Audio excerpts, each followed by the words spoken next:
Welcome to episode 38 of the On the Air podcast. We are grateful to be joined by the voice of Rutgers men's basketball and a voice of WFAN, Jerry Recco. Jerry, thanks so much for joining us. I love the background. Thanks for hopping on and talking about the craft today. My pleasure. How are you doing? We're doing all right. I appreciate you coming on. I've been listening to you. It feels like I know you just through having listened to Boomer and Geo and Boomer and Carton before that for so long. And I'm sure that a lot of people around the New York City metropolitan area would think the same.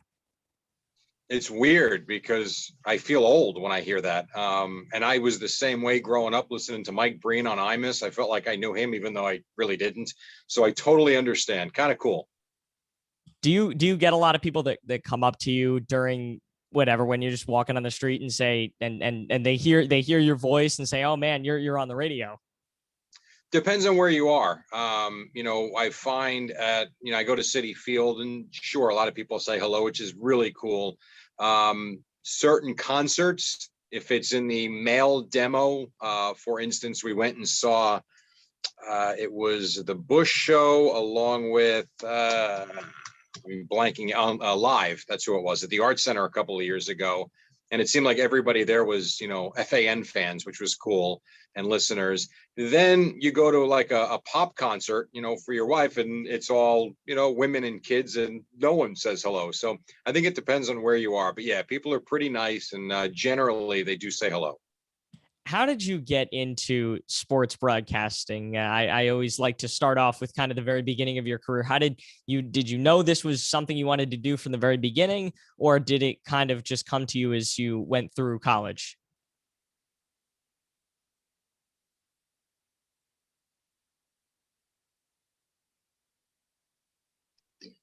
To answer your question, it is something that I knew from the time I was honestly a kid. I used to tape Devil and Ranger games on a VHS tape with my friends, and we would then announce over the games. I mean, going back to when I was 8, 9 years old, we would do that with the Mets and the Yankees. And so doing play-by-play was something I always wanted to do.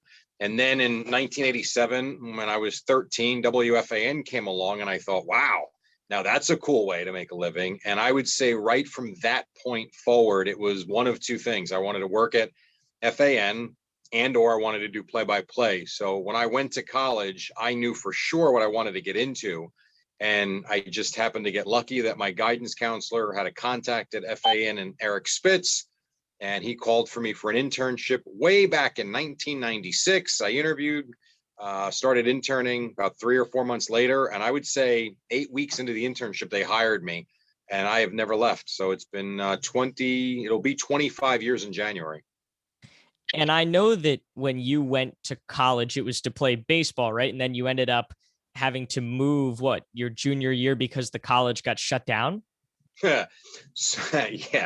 So I was going to Uppsala College because there was a coach there by the name of Dean Ehalt who recruited me and a couple of other guys to play baseball. It was low level Division III, but it was college baseball. And while I was never a great fielder, I could always hit. So I felt like I'd have a good chance to play a little bit.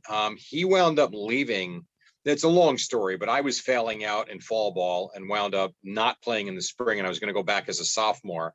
He wound up leaving from Monmouth after 1 year at Uppsala, to which he still is at Monmouth, ironically enough, and doing a great job there.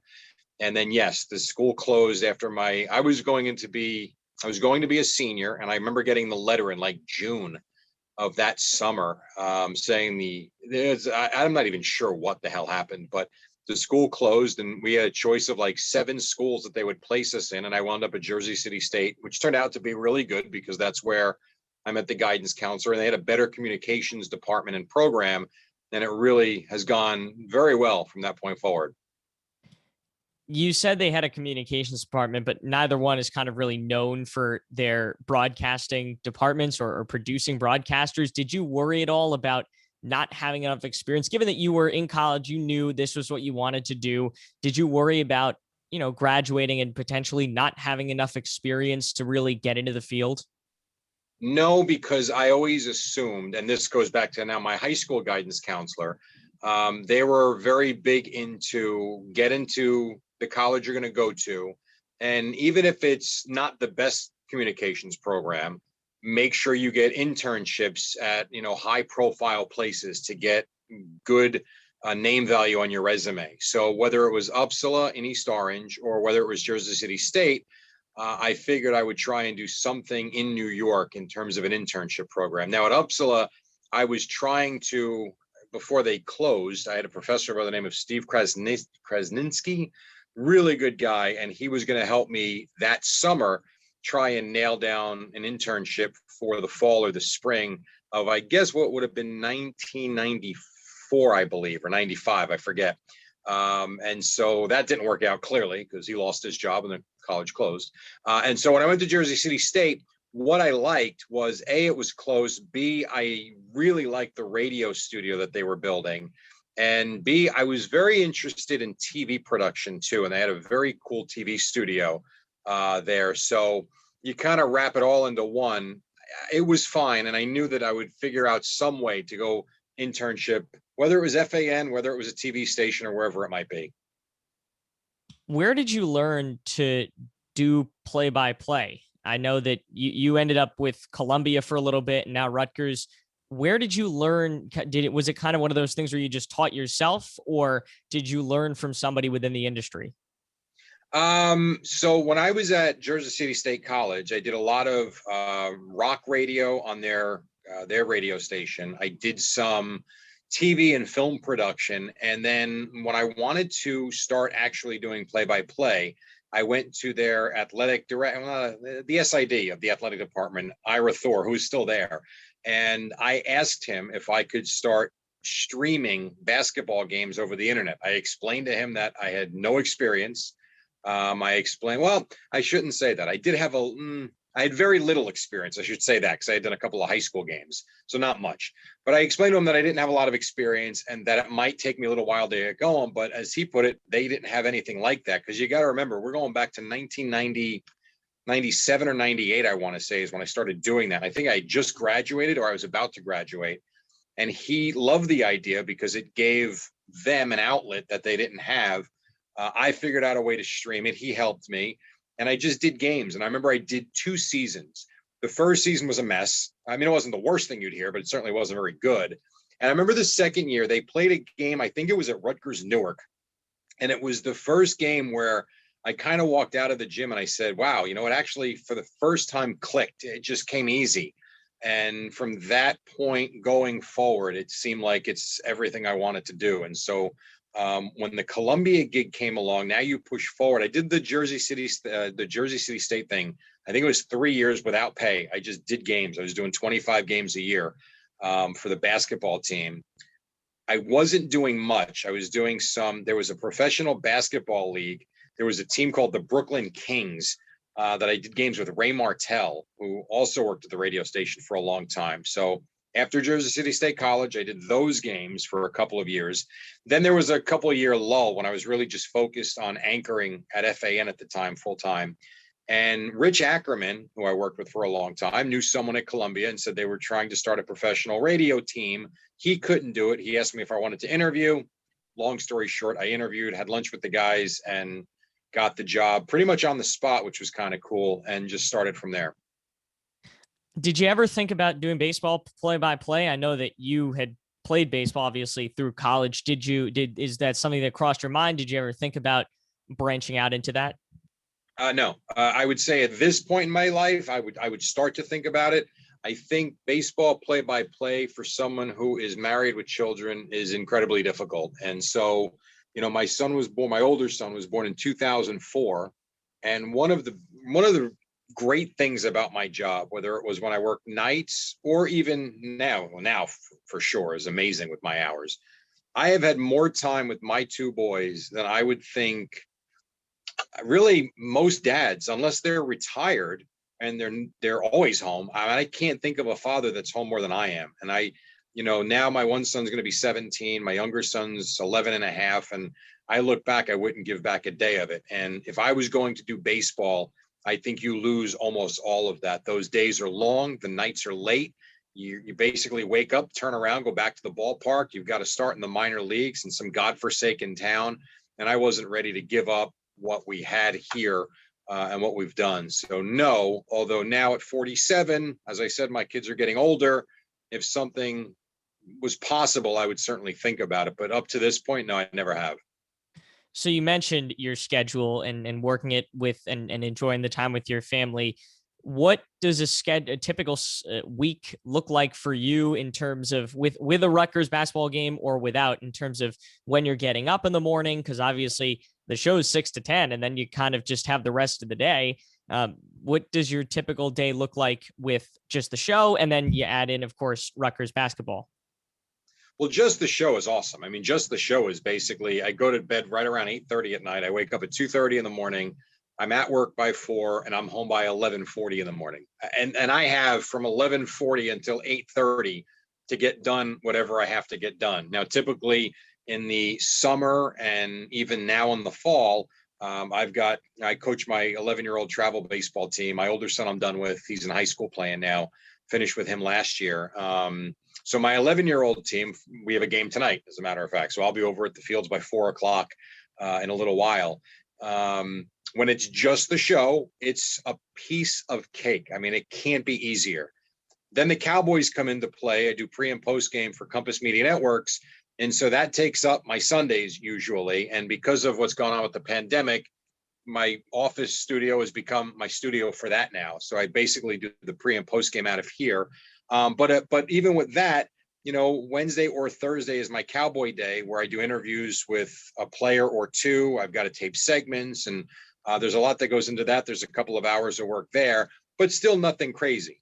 When it gets nuts, really November through January is when things are turned upside down, because I've got, while the baseball stops, which is good for me, the coaching, I've got the radio show Monday through Friday with Boomer and Geo. Then I've got the Cowboys on Sunday or prime time, and you've got Rutgers thrown into the mix. So if there's a Rutgers game, home games are easy. For a 7 o'clock game, arrive around 4:30, leave by 9:30, home by 10. Short night's sleep for sure, but it is what it is. The road games are hard because for a road game, for instance, if we're playing in Michigan on a Wednesday night, we go Tuesday night. So I'm always typically off the morning of the game because I'm traveling. But then after the game, you charter back right after. You land at Newark around 1. You drive back to the rack, get in your car at 2, drive back to work, and maybe sleep for about 45 minutes to an hour. And there's your day. So it's a little bit more complicated when Rutgers is involved. But again, I also don't look at what I do as work in any way, shape, or form. It's more of a commitment. And it's a little bit of a lack of sleep, but wouldn't trade it in for the world. Do you have any tips for the lack of sleep when people are running and got to get on the air with 45 minutes of sleep? I don't, because I think the adrenaline rush of what we do carries you through the show. There have been times, no doubt, where you're tired. But I also find you, even if it's an hour that you catch as a nap in your car, or I'll sleep in Boomer's office on the couch, even if it's an hour, it helps. And then you go wash up as best you can, brush your teeth in the bathroom, and all of a sudden you're kind of awake. You walk around a little bit, and then you kind of jump right into the day. And whether you like it or not, those cameras are on, the lights are on, and you've got to sort of be prepared. Now, there are definite mornings where there's nothing but cobwebs going through your head. And it's a frightful feeling because, and please don't misunderstand me, I'm not comparing this to someone that has serious troubles at the end of their life. But there are times and moments where you almost understand what someone who is going through the early stages of Alzheimer's might be like, because you literally cannot come up with a common word, phrase, thought, and there's nothing but just a blankness inside your head, for lack of a better term. And it's scary. Other than that, you get through the day actually okay. You get home, you take a nap. The one tip I will give people with the lack of sleep, and I certainly have a lot of experience with it, sunflower seeds. Have them in your car at all times because it will keep you awake no matter how tired you are. Otherwise, it is a grind driving home, no matter where you are or even how far you got to go. Sunflower seeds. All right. That's an interesting tip. I've never heard that before. Is there anything about the sunflower seeds that kind of wakes you up? Well, I think it's like comparative to smoking or chewing tobacco. Your mouth is constantly moving. You're constantly focused on something, and it doesn't allow you. I've never seen anybody, maybe you have. Have you ever seen anybody fall asleep eating? No. That's kind of the motion you're doing, and it just keeps you alert. And I've done it now for years and years. And the difference between the seeds and no seeds is the difference between pulling over and taking a nap or getting home very safely and wide awake. I'm gonna try that next time I'm falling asleep. I need to eat some Yes, sunflower seeds. I promise it will work. WFAN, you started there. You mentioned that you started there as an intern. Why don't you take everybody kind of through how you have progressed? I know you've done a bunch of different stuff with you were there, then you left for, what was it, 6 months to go do updates. You came back doing updates, works with Mike and the Mad Dog, and that transitioned into the morning show with Boomer and Carton and now Boomer and Gio. Why don't you kind of progress everybody through your progression there at WFAN? Sure. I'll do it as quick as I can because I don't want to bore you. I started as an intern, got hired inside of the internship as a tape op. Once you're a tape op and you're in, then they start throwing you on the board, and then you start producing a little bit. I was at the point after producing full-time for Joe Beningo for 1 year. I knew I never wanted to be a talk show host. And I know people think that I do. I don't. I've always wanted to be a play-by-play / anchor type of radio person. And so I had the opportunity to go work at FM 106.3 down the Jersey Shore. And I love alternative rock. There was a position that opened up down there. I went there as a part-time jock. I wound up doing mornings for a while. And it was 6 months that I left from being a full-time employee at the radio station. I never left. I stayed on Friday nights as a tape op so that I never lost my position. So while I left my full-time job, I was still there on weekends. And I went to 106.3 for approximately a year or so. And while I was there, not only doing the rock radio, I was working on becoming an anchor of sorts as well. And, I stayed in touch with Eric Spitz, who was the program director at the time, or the assistant program director at that time, because I was still there every Friday. So I had a very good line of communication. And I would send him the tape and what it sounded like every couple of months. And he knew I was on the air every day. So that helped. And then it got to a point he got one he liked, and he had an open shift on a Saturday night. I believe, if I remember correctly, I think it was April 2nd of 2000, I think was the first anchor shift I ever did. It was an overnight shift. He liked it, and he started giving me shifts. And from there, I went from part-time to full-time on the board with Mike and the Mad Dog. So I was back in the building full-time, and I was anchoring Friday night and Saturday nights at the radio station. So I was working 7 days a week. And then as soon as Sweeney Murdy got elevated to Yankees beat reporter, I took over for him on the overnights. The overnights turned into evenings. Evenings then turned into filling in for Chris Carlin during the Boomer and Carton show. Carlin didn't want to do it, decided to move on to SNY. And I had a good thing going with Craig and Boomer leading into that. And so they wanted me, and I've been in that time slot ever since. Now, there's been a lot that's gone on in between too. I covered the Giants in 2004. I covered the Jets in 2006, 7, and 8, I believe it was. I covered the Nets in 2000, 2001, I think in 2002 as well. I've done a lot there in and around what I've done, but that's pretty much the trajectory I've had to get to from intern to morning drive anchor. That's kind of how it's gone. What's it like working in one of the biggest media spaces and markets in the world? I think at first you pinch yourself. I mean, I remember when I got my first paycheck, I believe it was for $47 as a part-time tape op. And I photocopied it and I framed it because I didn't know how many I'd get. I didn't know if it was going to be a couple of paychecks and they never call me back. And you got to remember, for me in 1997, working there, now the station had only been around for 10 years, but of those 10 years, I listened pretty much not from day one, but I would say from month 1 or month 2. I would say I probably started listening to the radio station in August or September of 87. So to me, listening from the start for the most part, and then picking up, I started listening to Imus as soon as he was there. started listening to Mike and Chris as soon as they started. It was pretty cool. And I think once you're there, it's like anything. I think if you ask, someone that works at a supermarket, what's it like working at a supermarket? Well, day one, it's going to be weird. And then after that, it's your job. And while ours is kind of cooler than just a job, at the end of the day, I've been going in and out of the two buildings we've been at for 25 years. I don't pinch myself anymore. Now I'm thankful that I don't get fired every other day. But it's just become a part of my life. I'm 47. I've been there for 25 years, so it's been about as much of me as anything. Is there a favorite athlete that you've gotten to meet or interview? That's a good question. Favorite athlete to do. Wonderful question. Tiki Bar. I'm a Cowboy fan, but Tiki Barber, when he was with the Giants, was one of the most classy, one of the nicest athletes / men I've ever met. And it's amazing. I know he's had a tough time publicly, at least he did years ago. I know now, not so much. He couldn't be a better guy. I would say he was for sure one of my favorites. One of my favorite athletes growing up was Darryl Strawberry, but never interviewed him.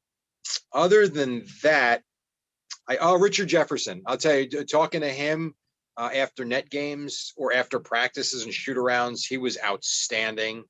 I would say those two guys, Jefferson and Tiki, come to mind immediately. I'm a Nets fan, so I love listening to him and Syracuse stock on the broadcast. I think that is one of the most underrated broadcast teams in the NBA. But he's definitely one of my favorites. You talk about working at WFAN. Have you gotten a chance to host a lot of independent shows, or has it mostly been with other guys, or have you gotten a chance to kind of host shows that are just you?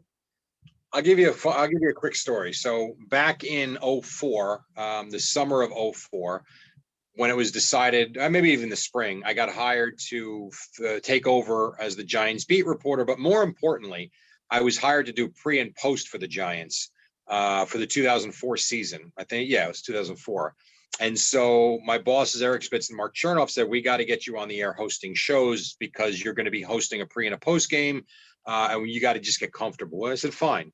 And so, I would do one here, one there. And I really enjoyed it. It was a lot of fun. And I was filling in for Joe. And then came a full week. And I've told this story many times. I did a full week in the summer of 2004 where Joe was off. And I remember I went in there on Sunday night, and Ray Martell was my producer. And I think it was Ray, might have been Dave Corson, I forget. It was one of those two guys. And I'll never forget going in. This is my show. This is going to be awesome. I got the whole week. And Monday was great. And again, you're running off adrenaline from the weekend. A lot's going on. You come in on Monday. It's like, all right, we'll do another show on Monday. Then I remember going in Tuesday for the Wednesday morning show. And I was thinking, my God, it's only Wednesday. We got 3 more of these to go. By Thursday, I had had enough. And by Friday morning, I was looking for any reason to call out. Now I didn't. And of course I did the show. But I give a lot of credit to guys who do this every single day. Give them a lot of credit because you've got to be really entertaining, which I'm really not.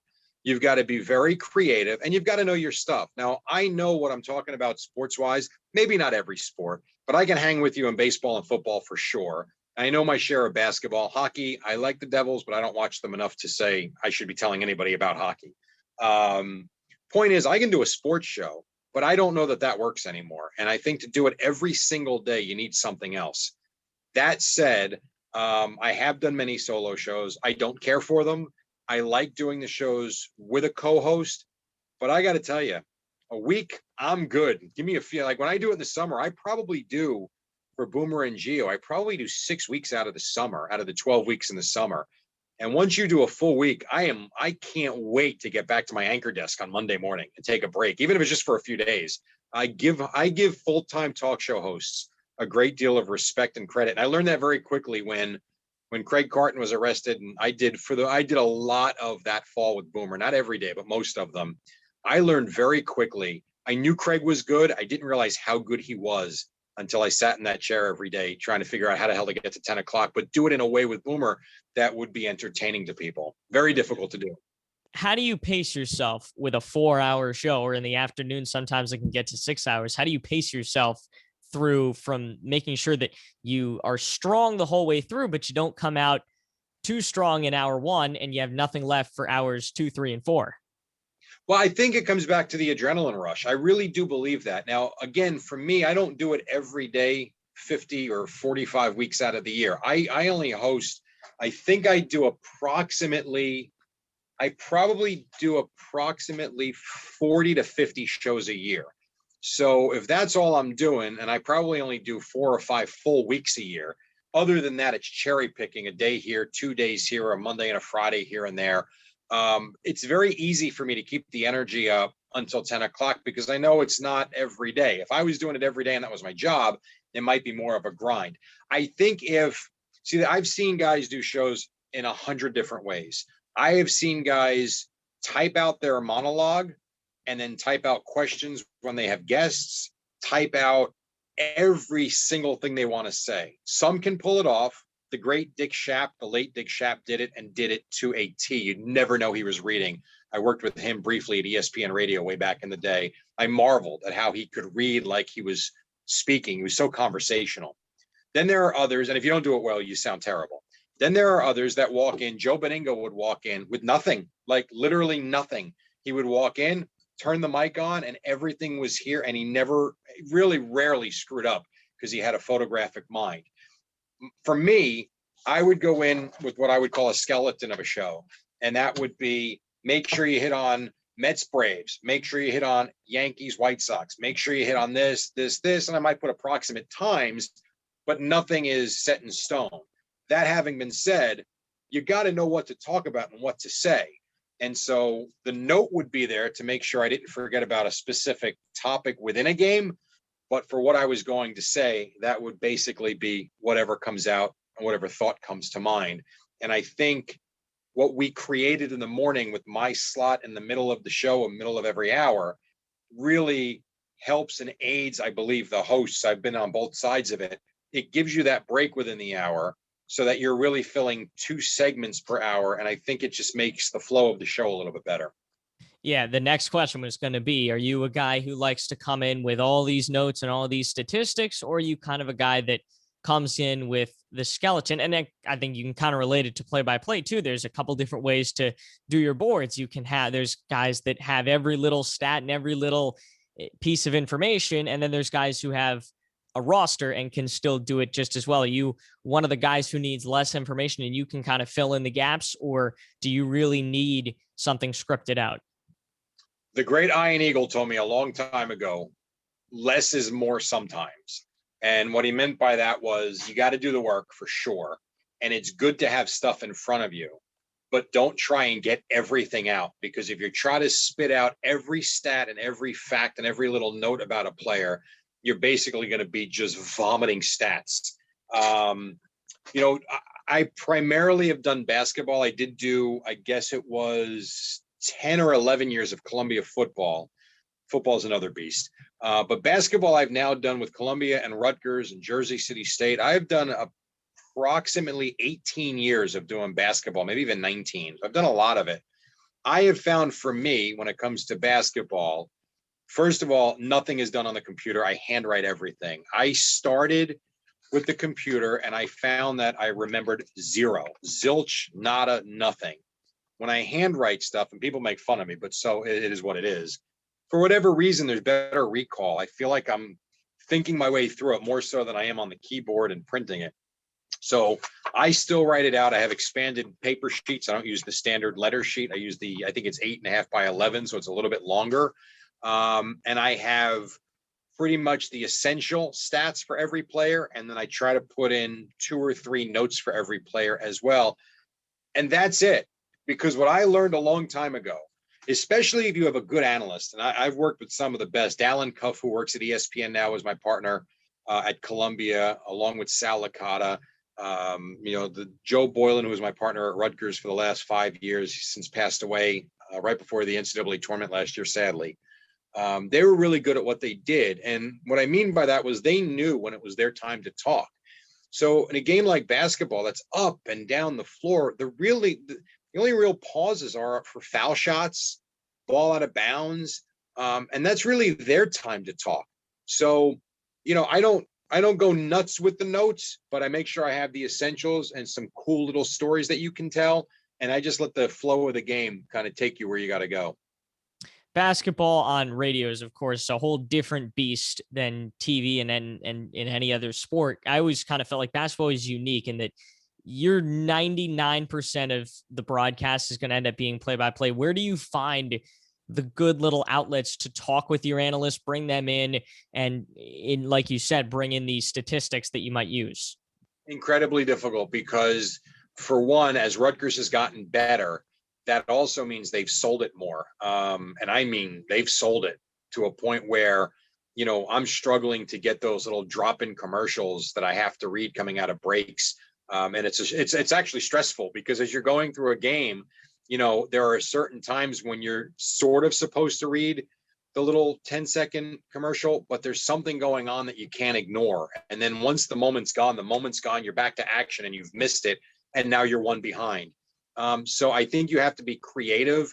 I really do believe the foul shot is not the 1-and-1s, because the story can start and be stopped real quick. But when you've got the 2 free throws coming, that's your time. I mean, that's it. I mean, even our half times are so oversold. And that's a good thing because it means the program's doing well.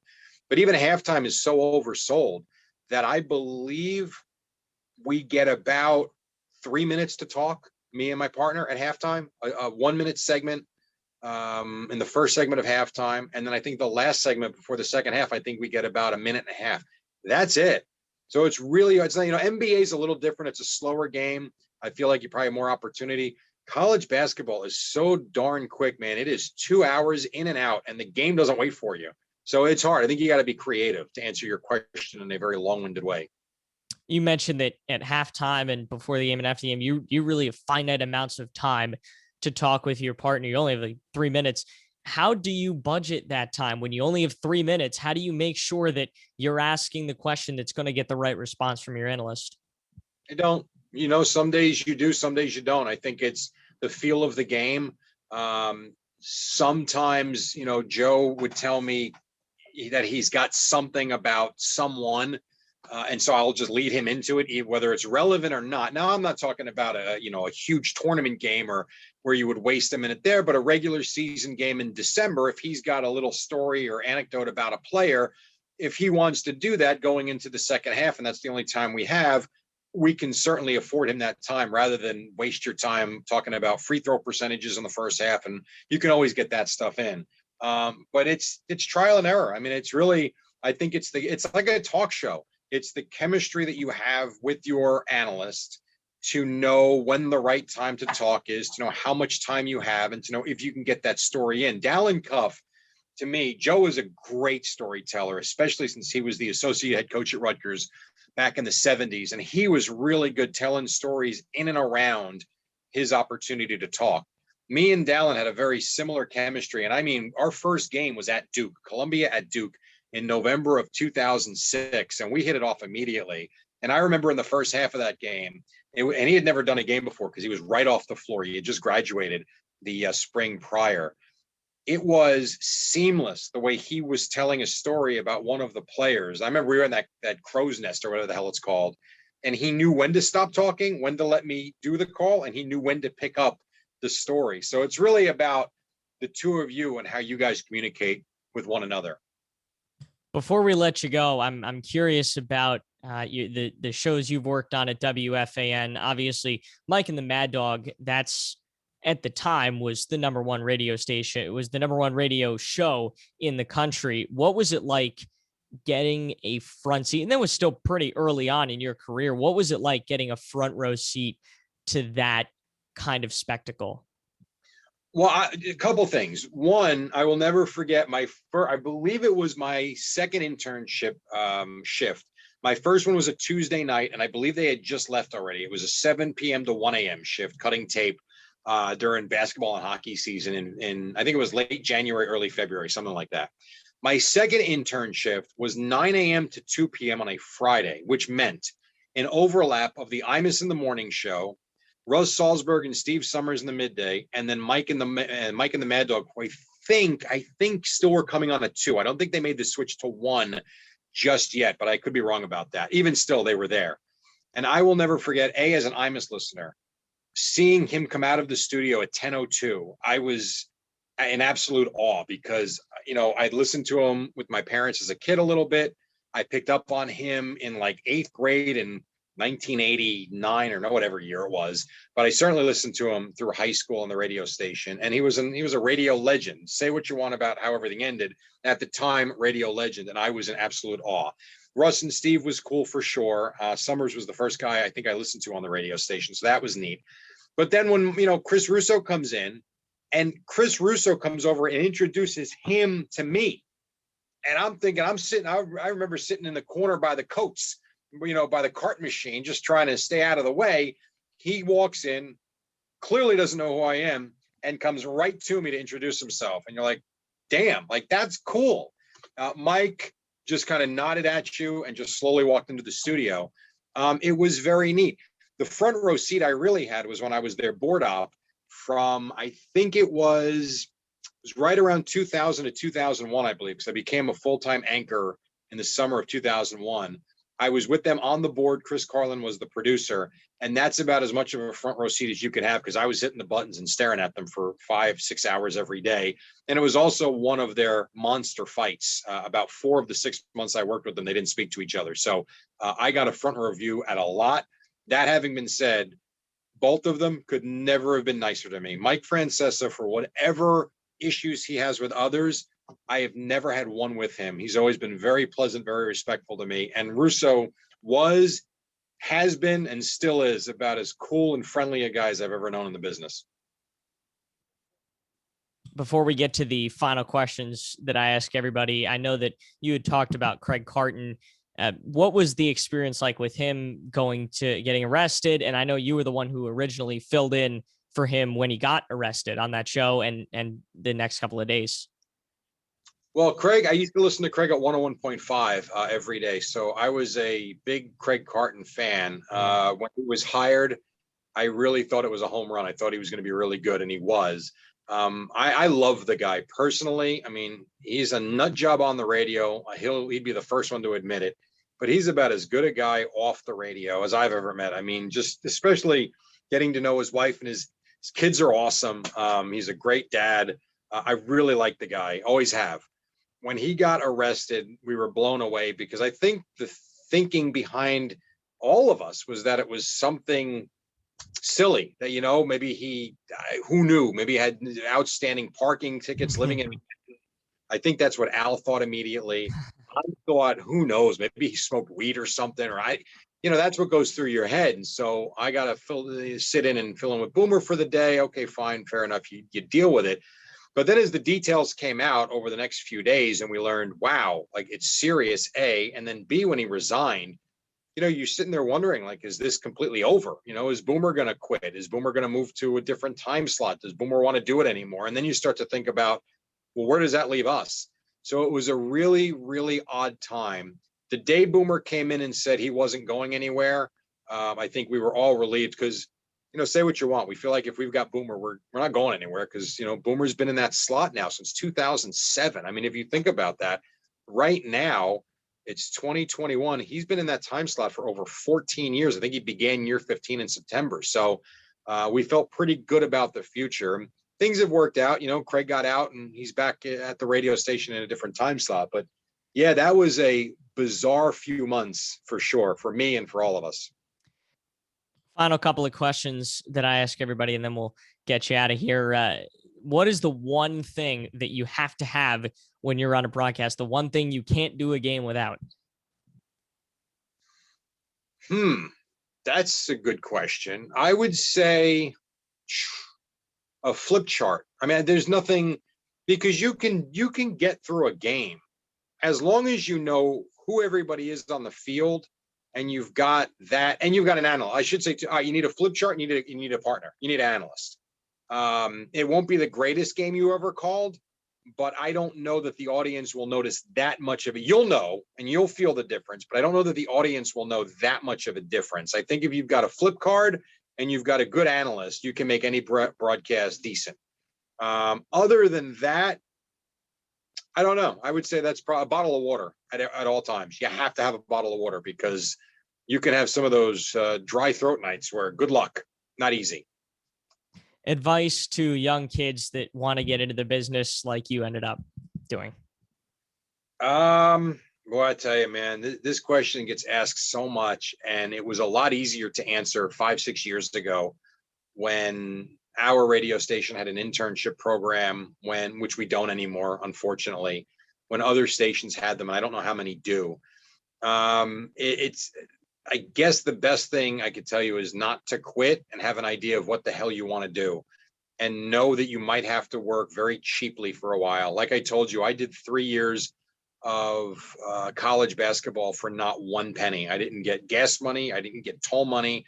I did it on my dime so I could create a basketball play-by-play tape, and it paid dividends in the end, because when I got the Columbia job, I gave them my basketball tapes and was very upfront with them that I had never done football before, but it was a football basketball job. So they were willing to work with me, knowing that the 10 football games were not going to outweigh the 30 basketball games I was going to do. But I worked cheap and for nothing to start.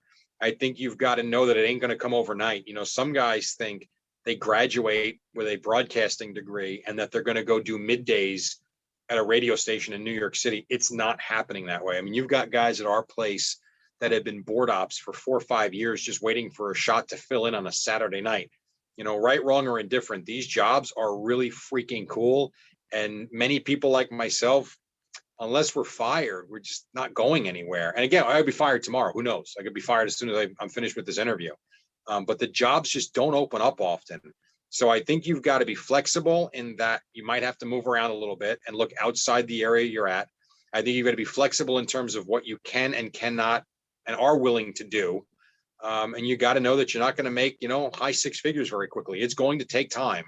And unfortunately, in this business, you're going to have friends that are going to get out of college and they're going to go work in a lawyer firm and they're going to make a lot more money than you are for the first 4 or 5 years. But I will tell you this. If you're lucky enough and you're good enough to stick with it and make a career out of it, I promise you, you will never work a day in your life and you will have a lot of free time. It might be weird times because you might work a lot of odd hours, but you'll have a lot of free time and you will honestly enjoy the ride. I promise you that. Well, Jerry, thanks so much. Appreciate you joining us. It was fun. Aiden, my pleasure anytime, man.